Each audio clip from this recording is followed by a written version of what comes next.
Un experto cazador de tiburones junto a su increíble esposa androide viajan por todo el mundo para salvar a la humanidad de una terrible amenaza, la cual insólitamente se trataba de un tornado formado por hambrientos tiburones. Por eso hoy... Charelado 5.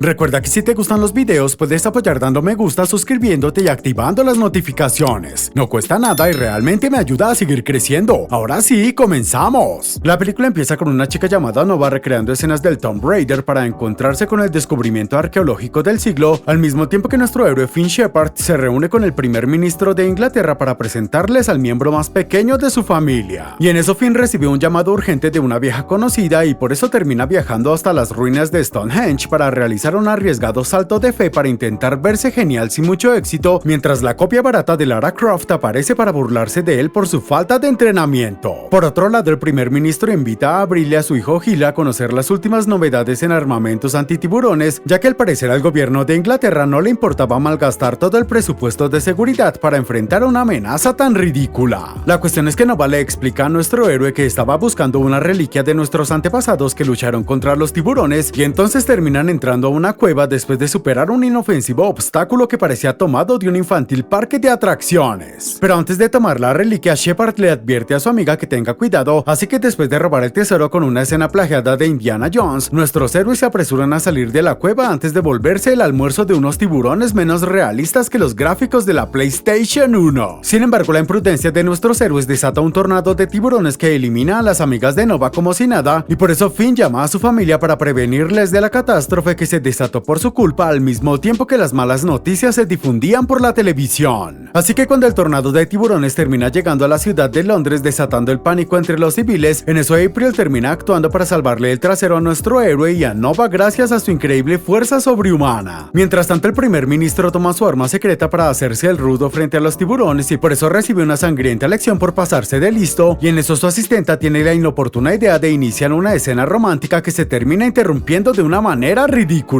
Por otro lado, nuestros héroes luchan contra los tiburones a bordo de un bus en el cual le brindan un paseo gratis al líder de una banda de rock que no le importa a nadie, y entonces el tipo sigue ocupando lugar en una pantalla para ganar algo de fama momentánea hasta que el vehículo sufre de una parada forzada. Y al mismo tiempo que el primer ministro activa el arma secreta que al final no resulta de mucha ayuda, en eso April sale volando como Iron Man mientras Nova se quedaba a cargo del niño y luego Shepard se encarga de pronunciar un discurso motivador para que los guardias del palacio defiendan a la reina. Sin embargo, las cosas se complican cuando Nova no consigue evitar que el niño quede atrapado dentro del tornado y por su parte Finn logra salvarle la vida a la reina, que más bien se veía como la duquesa de Alba, aunque enseguida recibe una terrible noticia al enterarse de la desaparición de su hijo. Así que después de una tensa discusión, en eso Nova descubre que Gil todavía seguía con vida y enseguida ella sugiere pedir ayuda a los líderes de la ONU mientras la rubia la observa con desconfianza, pero igualmente nuestros héroes logran colarse fácilmente en el medio de la reunión diplomática. Entonces Shepard comienza a pronunciar un discurso sobre volver a hacer grande a su país, aunque eso no tenga nada que ver con los tiburones, y en eso Nova decide presumir su reliquia al mismo tiempo que el malherido primer ministro aparecía en la sala para culpar a nuestros héroes por desatar la tragedia. Hasta que de repente aparece otro tornado que se termina llevando la vida de varios líderes políticos, y luego de que nuestros héroes sigan las indicaciones de una mujer que tuvo una participación muy breve en la película, enseguida se terminan subiendo a un dirigible manejado por un científico loco. La cuestión es que luego de entrar al interior de un tornado, enseguida el científico termina perdiendo su vida y por eso nuestros héroes sufren un aterrizaje de emergencia en el país de los chocolates, en donde una pobre turista no puede esquiar lo más lejos posible para salvarse de los tiburones. Mientras tanto, Finn le pide a su esposa que utilice su cuerpo robótico para disipar el tornado y salvar a su hijo, pero por gritar más fuerte que una cantante de ópera, April termina provocando una avalancha y por eso nuestros héroes tienen que huir del peligro presumiendo sus habilidades para deslizarse en la nieve. Así que para evitar que el tornado en donde estaba atrapado su hijo se termine alejando, enseguida Shepard consigue un nuevo vehículo poniendo en riesgo la vida de unos perritos, los cuales al final logran mantenerse a salvo a diferencia de nuestros héroes que terminan atrapados dentro del tornado. Pero cuando parecía que Gil estaba a punto de regresar con sus padres, de repente vemos que Finn y las mujeres caen inexplicablemente en el país donde transcurre buscando a Nemo, en donde ellos terminan teniendo graves problemas al encontrarse en el hábitat natural de donde provienen los tiburones. Sin embargo, la única en pagar las consecuencias es la mujer androide, así que nuestro héroe lleva a su esposa hasta la hermana hermandad de Nova para que le realicen unas tareas de mantenimiento, y enseguida April termina conociendo a las expertas en tecnología que le aseguran haber caído en buenas manos. Por su parte, Nova se apura en contactarse con una compañera que se encontraba en China, mientras Finn descubría que se trataba de su prima, pero enseguida vemos que la mujer se encontraba en graves problemas al mismo tiempo que la copia barata de Lara Croft no dejaba de gritar para darle órdenes. Pero de repente Shepard y su amiga comienzan a discutir sin ningún motivo sobre quién era el más egoísta de los dos, hasta que en un momento la mujer cierra la discusión llorando, al mismo tiempo que la prima de nuestro héroe fracasa en su misión de evitar que el tornado se lleve los barriles radioactivos. Y en eso April aparece delante de su esposo para lucir su apariencia más juvenil, mientras las científicas le explican que se deshicieron de sus botas voladoras pasadas de moda, y en eso nuestros héroes detectan la llegada del tornado, y por eso todas las mujeres de la hermandad se preparan para comenzar a luchar. Pero de repente el edificio deja de transformarse por una falla mecánica, así mientras April conseguía quedarse con la reliquia, enseguida las mujeres de la hermandad llaman a Tony Hawk, ya que al parecer él ahora trabajaba como conserje encargado de reparar los desperfectos técnicos del edificio. Por su parte, Finn y su amiga tienen una escena de reconciliación para los celos de la mujer androide, y luego el matrimonio Shepard se prepara para volver a saltar al tornado con la intención de rescatar a su hijo, pero al final vuelve a fallar nuevamente y por eso se terminan cayendo en la tierra de Ronaldinho. La cuestión es que nuestros héroes se cruzan con un conocido de Nova para ser llevados con una mujer llamada Vega, mientras un tipo los perseguía durante el camino, y luego los Shepard conocen a otra integrante de la hermandad, quien enseguida le pide a Finn que devuelva la reliquia a su sitio de origen. Y mientras vemos que el señor de anteojos resultó ser un impostor, nuestros héroes aprenden que la reliquia sirve para crear tornados, hasta que descubren que un ladrón se la había robado, y por eso los Shepard se apresuran a perseguirlo por las calles de Río de Janeiro al mismo tiempo que llegaban los tiburones. Pero cuando parecía que nuestros héroes se encontraban en problemas, al final se terminan salvando gracias a una ayuda misteriosa dentro del tornado, y entonces terminan cayendo en el país de las pastas para seguir persiguiendo al ladrón, hasta que en un momento parecía que iban a tener un duelo de gladiadores. Y aunque el ladrón termina perdiendo la reliquia, enseguida Finn logra recuperarla rápidamente para luego salir a rescatar a su hijo, pero al ver que el tornado volvía a alejarse, nuestro héroe pierde las esperanzas, mientras su esposa no tiene mejor idea que arrojar unas monedas a la fuente de los deseos. Y en eso los Shepard deciden perseguir a una extraña mujer que los termina llevando a conocer a un papa moderno que invertía mucho tiempo cuidando su cabello, y luego de cruzar unas breves palabras, su santidad le termina entregando a nuestro héroe un arma para cazar tiburones bendecida con agua bendita. Mientras tanto, unos turistas que estaban en una playa asiática reciben el ataque de una masa de tiburones radioactivos, y entonces Nova habla con la prima de su amigo para descubrir que esa monstruosa bola deforme se aproximaba a tierras japonesas. Por su parte, Finn crea un nuevo tornado con la reliquia, mientras la mujer androide se mantenía en tierra firme para sostenerlo, pero luego de utilizar el arma letal que le otorgó el papa, al final April termina quedando atrapada dentro del tornado junto a su esposo. Así que después de otra nueva escena con los Shepard fracasando en salvar a su hijo, vemos que esta vez terminan cayendo en el país de donde proviene el anime, aunque los locales no se sorprenden por los tiburones, ya que estaban acostumbrados a recibir ataques de monstruos radioactivos que vienen del océano. Y mientras la masa de tiburones atacaba la ciudad de Tokio, en eso vemos que Nova y sus compañeras se acercaban para dar una mano, y entonces tenemos a la mujer como una ardilla voladora para rescatar al hijo de su amigo, al mismo tiempo que unos aviones militares intentaban derribar al monstruo sin mucho éxito. Pero al final Nova falla con su misión de rescate, quedando gravemente herida, y por eso Finn se acerca hasta ella para pedirle que no se rinda, pero al final la mujer se termina despidiendo para siempre de su amigo con una escena que termina fracasando en su intento de provocarnos alguna emoción. La cuestión es que los noticieros anunciaban que los tornados se estaban desatando por todo el planeta, mientras aniquilaban a varias poblaciones durante el camino, y en eso pasamos al pueblo de nuestro héroe, en donde su hijo mayor tiene que lamentar la pérdida de todos sus seres queridos. Pero cuando Finn llama a su hijo para saber cómo estaba, enseguida descubre que lo había perdido para siempre, pero en lugar de bajar los brazos, nuestros héroes deciden devolver la reliquia a su lugar de origen, invocando otro tornado en donde el hombre tiene un recuerdo que aparece sin ningún motivo. Así que luego de descubrir que cayeron en el país de las momias, los Shepard entran a las pirámides para descubrir un sitio parecido al que estaba bajo Stonehenge, y en eso nuestro héroe abre una compuerta que los termina llevando a una sala con tecnología que no parecía de la época antigua. Y enseguida Finn activa una palanca sin ponerse a pensar en las posibles consecuencias, aunque al parecer su nuevo acto de imprudencia termina eliminando los tornados, y por eso él recibe un llamado de su prima para descubrir que por fin todo había acabado. Sin embargo, el mecanismo se termina saliendo de control, y por eso el panorama volvía a verse muy desolador, y entonces Shepard intenta trabar el mecanismo utilizando un antiguo cetro, al mismo tiempo que los tiburones seguían haciendo de las suyas para aniquilar definitivamente a la raza humana. Por su parte, Finn descubre sin ningún motivo que debía utilizar el cetro afuera de las pirámides para eliminar a los tornados, mientras su esposa creaba una barrera para protegerlo sobrecalentando sus baterías, y por eso April termina estallando en varios pedazos como una piñata de cumpleaños. Entonces Shepard se apresura a tomar una cabeza que se ve muy falsa para pedirle a su esposa que no se rinda, aunque al final April termina agotando la poca vida útil que le quedaba, y por eso nuestro héroe se termina lamentando de su trágica pérdida de una manera demasiado exagerada. Pero cuando parecía que Finn era el último ser humano con vida como el protagonista de Soy Leyenda, en eso se termina cruzando con un sujeto misterioso que aseguraba ser su hijo Gil viajando desde el futuro, ya que él pudo sobrevivir después de convertir al tornado de tiburones en una máquina de tiempo. Y aunque esa historia sonaba demasiado absurda, por su parte Finn no dudaba ni un momento de que ese extraño se trataba de su hijo, y entonces los Shepard se preparan para salvar a la humanidad viajando en el tiempo con una escena final que no disimulaba a qué famosa película estaban plagiando. Esto fue Sharknado 5, Aletamiento Global. Comenten qué serie o película les gustaría que resuma para los próximos videos.